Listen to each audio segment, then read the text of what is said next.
এটা বৰ ধুনীয়া অনুষ্ঠান হৈছে কি ক'ব? আচলতে লেখিকা সমাৰোহ সমিতি অসমৰ এটা অগ্ৰণী অনুষ্ঠান। অসম সাহিত্য সভাৰ সমসাময়িক বুলি নকওঁ তাৰ পিছত, কিন্তু হ'লেও সাহিত্য সভাৰ নিচিনাকৈ অসমীয়া মহিলাসকলৰ উত্তৰণৰ কাৰণে এই অনুষ্ঠানটোৱে বহুত কাম কৰিছে। জনাবলৈ পাই ভাল পাইছে যে ভাৰতবৰ্ষৰ বহুত ঠাইত আমাৰ শাখা ইতিমধ্যে গঠন হৈছে আৰু বাংলাদেশকে আদি কৰি বিদেশৰ ফালেও আমাৰ লেখিকা সমাৰোহ সমিতিয়ে শিপা মেলিছে। এই অনুষ্ঠানটো হোৱা আমাৰ ইতিমধ্যে প্ৰায় 40 বছৰে হ'বৰ হ'লহি। আমাৰ বাইদেউসকলে আৰম্ভণিৰ পৰাই যথেষ্ট কষ্ট কৰি এই অনুষ্ঠানটো গঢ় দিলে। এতিয়া আমিও আমাৰ যৎপৰোনাস্তি চেষ্টা আমি কৰিছো এই অনুষ্ঠানটিৰ সম্ভ্ৰম অক্ষুণ্ণ থাকিবৰ কাৰণে। আজিৰ অনুষ্ঠানটো হ'ল ৰশ্মিক ৰবি সোঁৱৰণি ন্যাস বঁটা।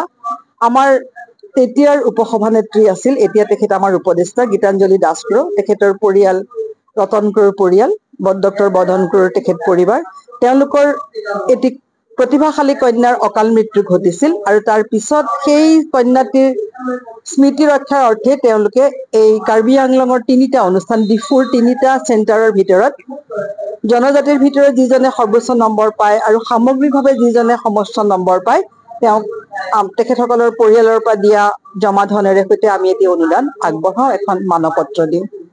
আৰু এই অনুষ্ঠানটোৰ প্ৰতি আমাৰ বৌদ্ধিক মহল অতিকৈ আকৰ্ষিত, সেয়া আপোনালোকে অনুভৱ কৰিছে।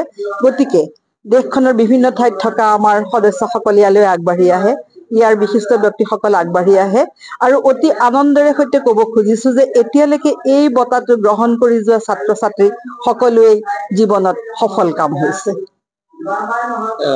এই আপোনাৰ যিটো ন্যাস হয় চলাই আহিছে আজি কিমান বছৰ? সেইটোতো 2001 চনৰ পৰাই আমি চলাই আহিছো। আমাৰ 25 বছৰ হ'ব হ'ল।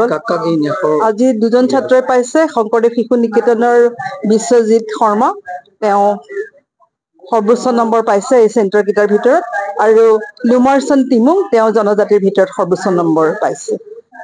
যিগৰাকী প্ৰয়াত কন্যা তেখেতৰ নামটো? ৰশ্মিক ৰবি। ৰশ্মিক ৰবিৰ বিষয়ে আপোনালোকে, আমি এখন বুকলেট আপোনালোকৰ হাতত দিছো, সেইখন পঢ়িলেই গম পাব। তেওঁ অত্যন্ত প্ৰতিভাশালী আছিল। আনকি ৰোগসজ্জাত পৰি থাকোতেও তেওঁৰ এটা সাংঘাতিক ডাঙৰ অপাৰেচন হোৱাৰ পিছতো তেওঁ পৰীক্ষা দি তেওঁ এটা সুন্দৰ ৰিজাল্ট আমাক উপহাৰ দি গৈছে।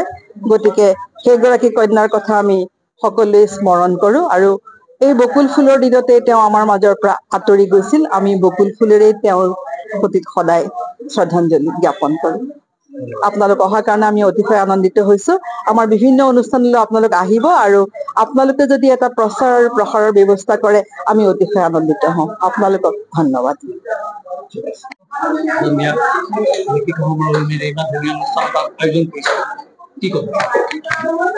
মই আমাৰ লেখিকা সমাৰোহ সমিতিটো ধন্যবাদ জনাইছো। এইটো ভালকৈ প্ৰত্যেক বছৰে আজি 24 বছৰ হৈছে তেওঁ আমাৰ লগৰ পৰা আঁতৰি যায়, আৰু আমিও ভাবিলো যে তেওঁক আমি যদি স্মৃতি হিচাপে ৰাখিব বিচাৰো আমাৰ কন্যাক আমাৰ মাজত, তেতিয়াহ'লে আমি কিছুমান এটা কাম কৰিম বুলি চিন্তা কৰিলো। 2জনে ঘৰত পৰিয়ালৰ লগত আলোচনা কৰি এনেকুৱা এটা ন্যাস এটা হেৰি কৰি, যাতে আমাৰ কাৰ্বি আংলঙৰ ল'ৰা ছোৱালী ডিফু চেণ্টাৰৰ ভিতৰত যিকেইজনে প্ৰথম হ'ব, এজন প্ৰথম হ'ব, আৰু যদি আৰু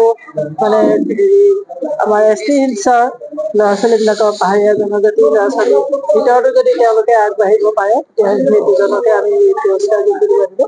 আৰু এনেকুৱা এটা হ'ল যে কেতিয়াবা আমাৰ পাহাৰীয়া জনজাতিৰ যিজন ছাত্ৰ বা ছাত্ৰী তেওঁ যদি সকলোতকৈ বেছি নম্বৰ পায় তেতিয়া 2টা প্ৰাইজ তেওঁলোকে পায়। তেনেকুৱা ধৰণৰ এটা কৰিছে। আৰু এতিয়া আমি আজি 24 বছৰ এটা সুখ অনুভৱ কৰিছো যে আমাৰ কন্যাক আমি আমাৰ লগতে থকা যেন লাগিছে। আপুনি নিশ্চয় অৱগত যি 2গৰাকী বা 3গৰাকী তেখেতসকলৰ নাম আজি বিশ্বজিৎ শৰ্মা আৰু লুমাৰচন টিমুং। বিশ্বজিৎ শৰ্মা তেওঁ শংকৰদেৱ শিশু নিকেতনৰ পৰা, আৰু লুমাৰচন টিমুঙে তেওঁ লিটিল কিডছ স্কুলৰ পৰা।